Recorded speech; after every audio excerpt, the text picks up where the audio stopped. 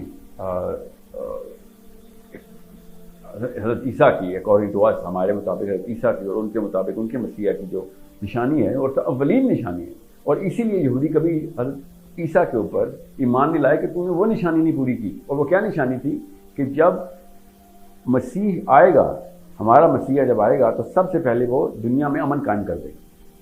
اتنا امن قائم کرے گا کہ وہ تمام تر قوموں کے بیچ میں اکیلا منصف ہوگا، اور لوگ اپنے تیر اور اپنے نیزے جو ہے نا وہ پگھلا کے حل بنا لیں گے، پروننگ فورکس بنائیں گے، پلاؤ شیئرز بنائیں گے۔ They will arbitrate between the nations of the world and people will convert their arrows into pruning forks and plowshares. So it's so evident، اتنا زیادہ ثبوت ہے اس کا کہ صاف سمجھ آ رہی ہے کہ جرنی کیا ہے۔